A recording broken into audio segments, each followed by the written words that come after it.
Di tengah semakin panjangnya konflik Rusia-Ukraina, medan perang kini memasuki fase yang berbeda. Perang ini bukan lagi tentang manuver cepat atau serangan besar-besaran seperti tahun 2022. Kini, yang menentukan bukan hanya jumlah pasukan, tetapi kemampuan industri, teknologi drone, perang elektronik, dan ketahanan logistik.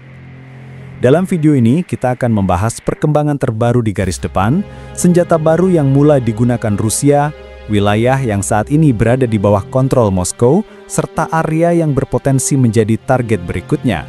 Semuanya kita bahas dengan sudut pandang strategis tanpa keberpihakan.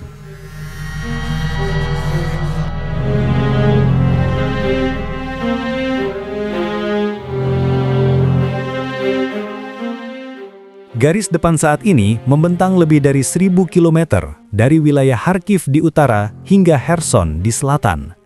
Namun ada beberapa titik yang menjadi fokus karena aktivitas militer yang paling intens. Di Donbas, khususnya Donetsk, pertempuran terus meningkat. Kota-kota seperti Avdiivka, Chasiv Yar, dan Pokrovsk menjadi sasaran utama operasi Rusia.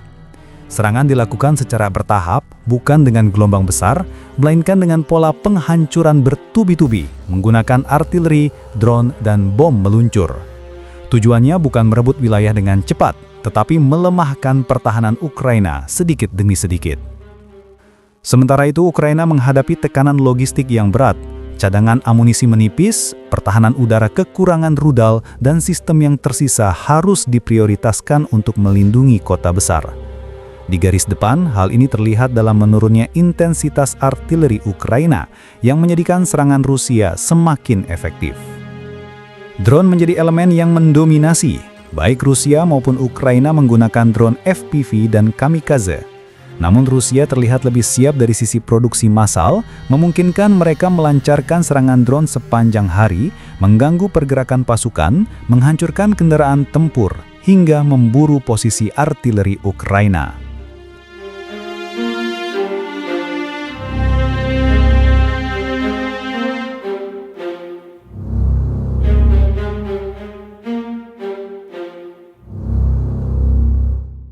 Dalam beberapa bulan terakhir, Rusia mulai mengandalkan kombinasi senjata baru dan versi modern dari sistem lama. Bukan hanya menambah daya serang, tetapi juga mengubah dinamika pertempuran. Pertama, drone kamikaze Geran 2 generasi terbaru. Versi ini memiliki sistem navigasi yang diperbarui serta kemampuan bertahan terhadap jamming yang lebih baik. Peluncurannya dilakukan dari berbagai wilayah, bahkan dari jarak ratusan kilometer, untuk menyerang gudang amunisi, pabrik drone, hingga fasilitas energi Ukraina. Kedua, rudal Iskander M dan Iskander K. Frekuensi penggunaannya meningkat. Rudal ini menjadi andalan untuk serangan presisi terhadap fasilitas militer Ukraina yang berada jauh dari garis depan.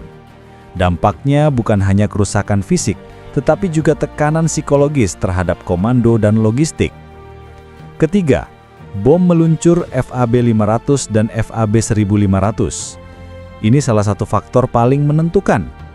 Rusia memodifikasi bom biasa dengan kit sayap dan sistem pemandu sehingga dapat meluncur belasan hingga puluhan kilometer. Dengan taktik ini, pesawat Rusia tidak perlu memasuki zona berbahaya. Bom-bom besar ini menghancurkan posisi pertahanan Ukraina dengan daya rusak masif. Keempat, sistem perang elektronik canggih. Inilah area di mana Rusia memiliki keunggulan signifikan. Berbagai unit EW menghancurkan atau membutakan ribuan drone Ukraina setiap bulan. Sistem seperti Krasukha, Zytel, dan Pol-21 memainkan peran besar dalam mengendalikan langit rendah. Semua kombinasi ini membentuk strategi Rusia yang lebih matang, lebih terkoordinasi, dan semakin menekan pertahanan Ukraina di banyak sektor.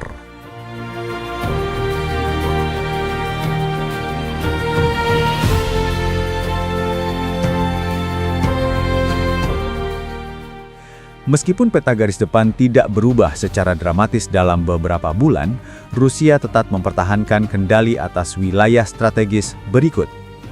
Sebagian besar Luhansk, termasuk Severodonetsk dan Lysychansk. Sekitar 60% wilayah Donetsk termasuk Mariupol dan sebagian besar koridor menuju timur. Wilayah Zaporizhia bagian selatan termasuk Melitopol dan Tokmak yang menjadi jalur vital menuju Crimea. Sebelah timur sungai Dnipro di Kherson yang menjadi benteng pertahanan alami bagi kedua pihak. Koridor darat penuh dari Rusia menuju semenanjung Crimea yang menjadi tulang punggung strategi Moskow di selatan. Kontrol ini memberikan posisi logistik yang stabil bagi Rusia serta landasan untuk melancarkan operasi lanjutan.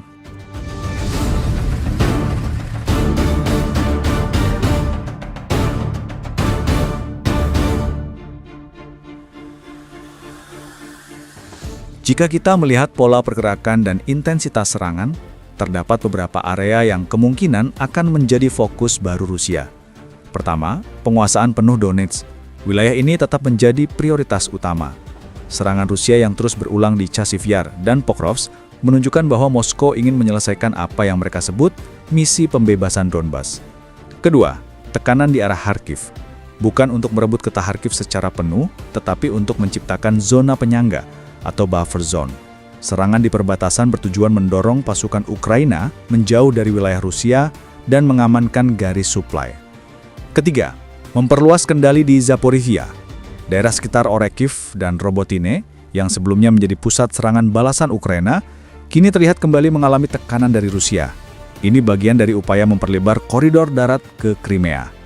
Keempat, tekanan berkelanjutan di Dnipro Kherson. Ukraina memiliki beberapa posisi di tepi timur sungai Dnipro, namun belum mampu memperluasnya. Rusia berusaha mencegah titik-titik kecil ini berkembang menjadi ancaman yang lebih besar. Dengan kata lain, target operasional Rusia mengarah pada penguatan wilayah strategis dan pengendalian penuh Donbas.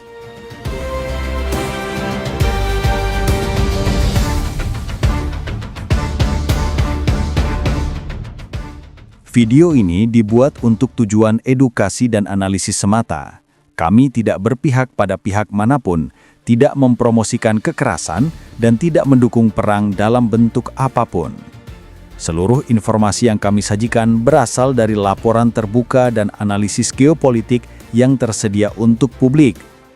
Tujuan kami adalah memberikan pemahaman yang seimbang mengenai situasi global agar masyarakat dapat melihat berbagai isu dengan lebih bijak. Kami percaya bahwa perdamaian, dialog, dan diplomasi merupakan jalan terbaik untuk menyelesaikan setiap konflik.